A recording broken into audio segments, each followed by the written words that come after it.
Good evening and welcome to Eagle Eye News. I'm Keith Gamble. And I'm Kara Rhodes.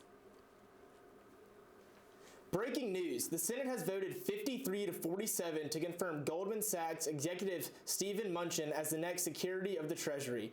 The vote was mostly along party lines. Senator Joe Manchin was the lone Democrat to vote yes. Retired Lieutenant General Hal Moore of Auburn, who led the first major battle of the Vietnam War, died on Friday after suffering a stroke. He was 94. Moore was portrayed by Mel Gibson in the film We Were Soldiers. Many of Moore's family members were in Auburn this weekend to celebrate his 95th birthday, which was today. One of Jerry Sandusky's adopted sons was arrested on multiple sexual offense charges involving children. 41-year-old Jeffrey Sandusky charged on 14 counts, including statutory sexual assault, involuntary sexual intercourse, 6 counts of unlawful contact with a minor, and 2 counts each of photographing sexual acts, sexual abuse of children, and corruption of minors. He is jailed on a $200,000 bail. In Northern California, at least 188,000 people have evacuated their homes after damage to a spillway at the Oroville Dam. The purpose of an emergency spillway is to guard against the overflowing of the dam when water levels are high. The eroding of this spillway led to mandatory evacuation until further notice for multiple counties. In the affected region, more rain is projected for Wednesday, forcing authorities to take action quickly. President Trump and Canadian Prime Minister Justin Trudeau held a joint press conference today as one of the items discussed, speaking on President Trump's stance on immigration. Prime Minister Trudeau said he had a different opinion than Trump, but that it wasn't his place to come to America and lecture Trump on policy. The executive order is stalled in court. President Trump says he will continue to fight to keep the, quote, wrong people out of the country. National Security Advisor Michael Flynn has found himself at odds with President Trump. This has come about after Flynn didn't deny discussing sanctions with the Russian ambassador. According to CNN, Trump's team is disturbed at the fact that Flynn misrepresented his conversations to Vice President Mike Pence. White House sources tell CNN Flynn has no plans to resign and does not expect to be fired, Trump stated. After this short commercial break, we'll be back with your latest in local news. You're watching Eagle Eye News on Channel 6.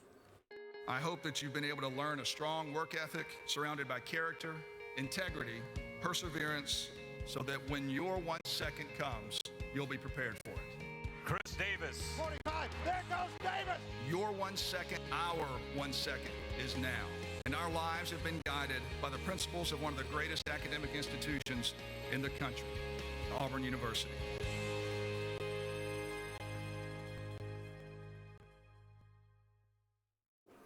In local news, Auburn police have made an arrest to the February 7th robbery at Dollar General. 23-year-old Johnny Jackson Jr. was arrested and charged with first-degree robbery on an outstanding warrant. He had entered the Dollar General on Pepperell Parkway Tuesday evening, made a small purchase, and then aimed a gun at the cashier, demanding money from the register. Jackson is in the Lee County Jail to await bond or trial. For 38 years, Papa Joe's Barbecue has been serving the community of Auburn and Opelika as a family-owned restaurant. However, due to an electrical fire, it is currently closed down. They have begun talking to their insurance company and contractors and plan to have the restaurant back open shortly. The building was bought in 1978 by the Anderson family, who named the restaurant after Uncle Papa Joe. And in campus news, in honor of Black History Month on Wednesday, February the 8th, the Black Student Union invited Jane Elliott to speak about on-campus race relations and creating a friendlier and more unified environment. Eagle Eye reporter Jasmine Lee has more. On Wednesday, February 8th, the Black Student Union invited American school teacher, anti-racism activist, and feminist Jane Elliott to come and speak to Auburn students about on-campus race relations. I'm here tonight representing the freshman committee for Black Student Union because Alyssa and John Blanding, our executive VPs for BSU, set this all up, invited Jane Elliott here to wake up Auburn and help them learn more about the climate at Auburn and also learn about ways to coexist together. The event was held in the Foy Auditorium, and so many students attended Elliott's speech that some had to sit on the floor due to her level of popularity.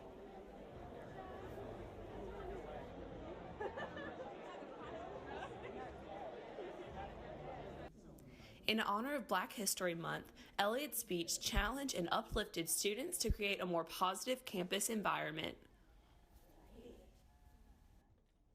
And now she's going to move to Florida. No. Eagle Eye News, Jasmine Lee. And she's going to change her name because she's tired of being identified. For more information about the Black Student Union and events this month, visit auburn.collegiatelink.net/organization/BSU. After a week of campaigning on Auburn's campus, results for SGA candidates are in with major selections of Justin Smith as Vice President, Frank McEwen as Treasurer, and Ashley Mowitz as Miss Auburn. The title for SGA presidents resulted in a runoff between Brock Hendon and Jacqueline Keck. After 12 hours of voting on Thursday, it was reported that Hendon committed 4 violations. However, Hendon was only found guilty of 2. These violations are found under the Code of Laws section. The first guilty violation levied a $100 fine and ordered 10 hours of community service that must be completed by March 9th. The second violation retracted 25 votes from Brock Hendon's overall votes. This violation read that the public endorsement of any candidate or political party shall be limited to persons eligible to vote in Auburn University SGA elections. In the end, Jacqueline Keck won in the runoff as SGA president, which makes her the 3rd woman to ever hold this position. After this short commercial break, I will personally talk to Keck about her future plans as SGA president. You're watching Eagle Eye TV on Channel 6. So, I just moved in with this family, and it's embarrassing. The little one, he likes to go outside and crawl around in the giant litter box. I don't know what he's doing. I mean, I was born and I knew how to use the litter box. Look at that. That's disgusting. Oh, poop already. You're making me nervous. Oh, okay, I can't look at this anymore. I really hope he grows out of this, for his sake. Welcome back from break. I'm here with Jacqueline Keck, SGA's newly elected president. Jacqueline, how are you? I'm good. Thanks for having me here today. Great. I have a few questions for you today. So what's the first thing as SGA president that you plan to implement? Yeah, so I've been working with Justin Smith, who's our VP, and then Frank McEwen, who's our treasurer, and we have 5 positions to appoint on exec, and so the first thing for us to do is build our team because we can't really carry out any initiatives until we have everybody on board.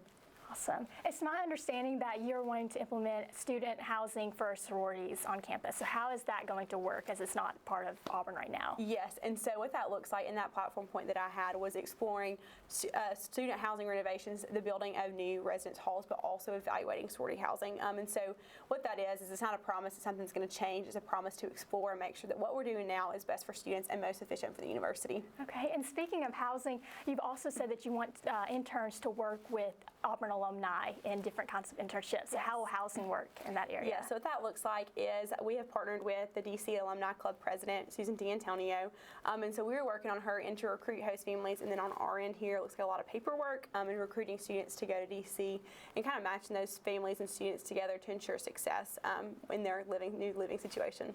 Okay, in Auburn, they promote a very diverse and inclusive campus. So as the 3rd female president, Auburn SGA history, how does that feel, and how do you believe that that promotes a diverse campus in Auburn? Well, being SGA president doesn't quite feel real yet, but I think the conversation of diversity and inclusion started far before I got here and will carry on long after I leave. But I think that looks like partnering with the Office of Inclusion and Diversity on campus, or Diversity and Inclusion on campus, and then we also have an outreach person on exec, and so that will be a position that's filled, and the whole point of having the outreach person so that we as an exec can have a pulse on campus and what's happening, but also to make sure that students are engaged and we're hearing everything that we need to hear to take to administration. And what legacy do you plan to leave on Auburn University as both an individual and a president? Yeah, if I could look back and people could say that I was committed to them and that I held myself with character throughout this whole thing and my whole administration, would be what I would want to leave as my legacy, but also for an administration standpoint that we operated from a place of innovation and inclusion. And that's not just me, that's my whole team. And so I think that that's something I share with my other 2 elected officers of, a commitment that we have to the students of carrying ourselves with character and including everybody and making sure that we're being innovative and thinking on what can best serve the students. Thank you so much, Jacqueline.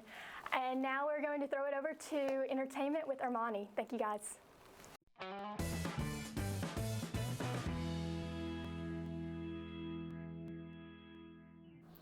Hey guys, I'm Amani Almagazi and this is Eagle Eye Entertainment. Last night was a big night for Hollywood. This year's Grammy Awards, hosted by James Corden, was full of big moments from the beginning. Adele opened with a literal show-stopping tribute to George Michael. Shortly after beginning, Adele stopped, saying, "I can't mess this up for him." She proceeded to win 3 awards throughout the night, including Album of the Year for 25. Other highlights included Beyoncé's performance after her recent pregnancy announcement, and Chance the Rapper walking away with 4 awards. Singer Jason Derulo got into a heated dispute with an American Airlines pilot this past week after frustration over his checked luggage that did not make it onto a Los Angeles-bound flight. Derulo took to Instagram to post his anger, stating, "I have still experienced racial discrimination today at Miami airport. Called 15 police officers on me as if I'm a criminal." The airline later sent out a statement saying the passenger was rebooked with his checked bags on a later flight Wednesday evening. Over the weekend, Auburn surpassed their fundraising goal of $500,000, reaching $541,008. This is the most they have raised to date, making Auburn a top 15 dance marathon event in the country. Proceeds will go towards building a new neonatal intensive care unit at Columbus Regional Health. In other Columbus news, today it has become harder than ever to find locally made goods, but a market in downtown Columbus is working to change that. Ken Ward has the story. For decades, Downtown Market served as a connection between communities and local vendors. In downtown Columbus, the Uptown Market Days are trying to revive part of that atmosphere. I've been coming, I think, for like 2 years now, since it first started. And I guess I like the fact that you can get a lot of different things. The weekly Saturday market, hosted by Uptown Columbus Incorporated, brings people from all around the Chattahoochee Valley to downtown Columbus. People come from different counties when they find out, because during the busy season, it's like 3 blocks, and you can get everything. Many market visitors love the ability to buy locally sourced products and support the area's farmers, artisans, and businesses. Supporting our local farmers and our local artists and things like that, I like putting money back into the people that are around here. Continue to bring people downtown because that's good for the community, and is also good for the social aspect of attracting people to Columbus. But shoppers are not the only ones benefiting. Many vendors praise the market for helping them grow. It's definitely been a great avenue because I was able to open my bakery from getting all the business from here. Overall, the market helps boost the local economy while providing residents a unique shopping experience. For Eagle Eye TV, I'm Ken Ward. You can learn more about the market and other downtown Columbus events by visiting uptowncolumbusga.com. For more entertainment news, be sure to follow us on Twitter at Eagle Eye TV. Also, tune into The Scoop Tuesdays at 3 right here on Eagle Eye TV. Up next, Chris is going to update us on the latest in Auburn sports. You're watching Eagle Eye TV, Channel 6. This is a place where it only takes a second to imagine your future. Grasp a new concept in class. Inspire a child's curiosity. Discover a real-world solution. Seize an unexpected opportunity. There goes Davis! This is where you gain the preparation, confidence, and determination to succeed. This is Auburn.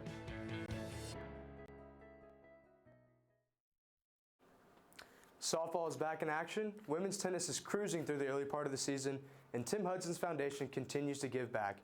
I'm Chris Hummel, and this is Eagle Eye Sports.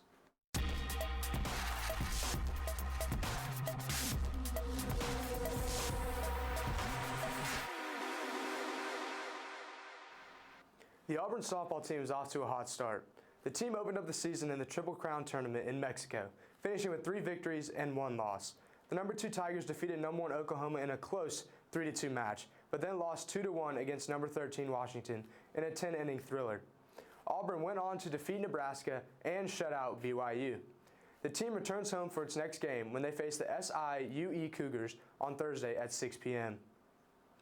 The women's tennis team is also on a roll. The Tigers competed in the ITA Team Indoor National Championships.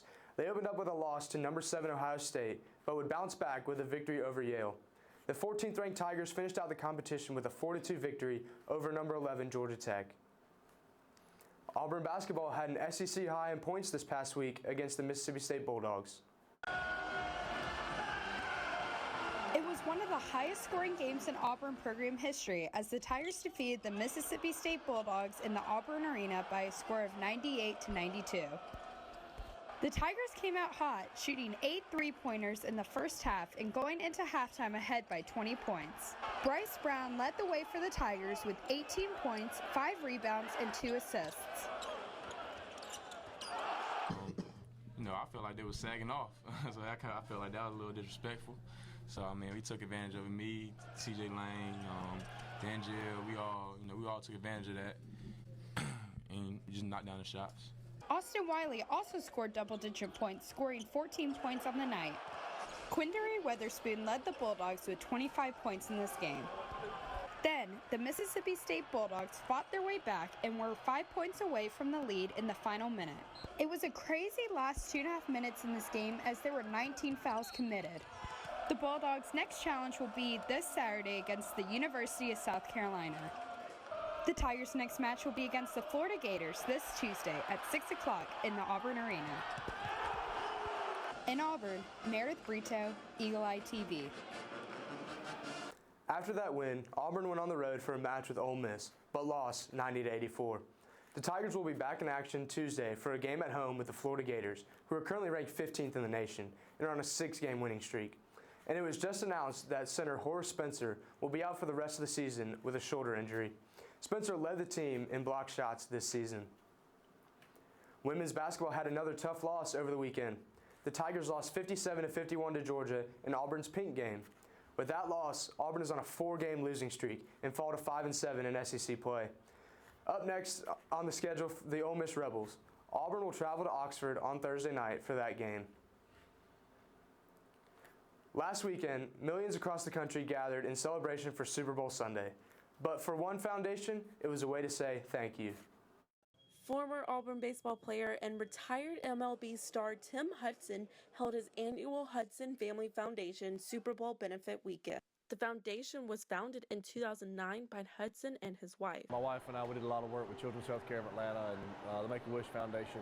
We just saw a lot of need with families from emotional, physical problems, medical bills, things of that nature. And our foundation was created to help in those areas. At the end of each year, which is the Super Bowl, we have a thank you event where all of our sponsors who participated all year long get to come together and celebrate all the great things that the foundation did the previous year. One of the events in the Super Bowl benefit weekend was a golf tournament where participants had a chance to take a swing at being one of the best golfers of the day. We had a great time, played with some fantastic people, always get to meet new people, and really appreciate what Tim and Kim do for the children through their foundation. I want to thank Tim Hudson and the foundation for having us out here.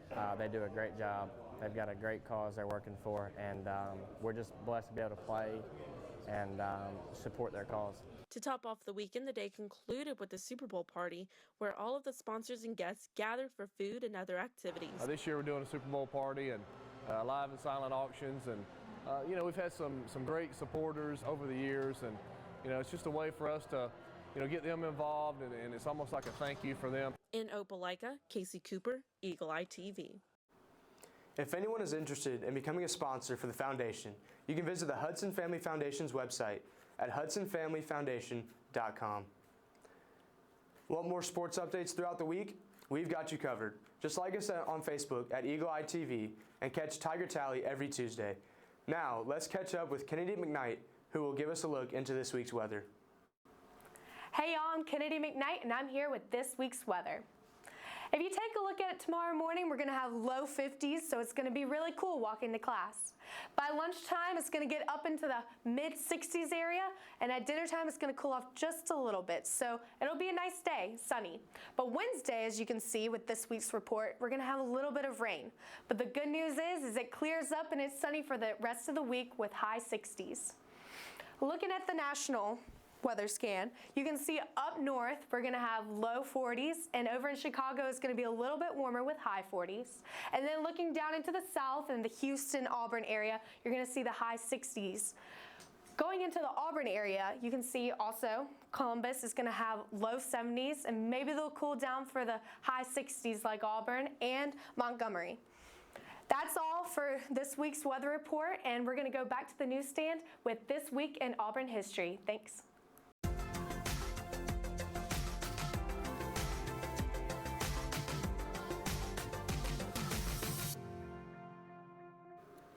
This week in Auburn history, we look back to 1979 when not only did a cow run for Miss Auburn, but she actually won.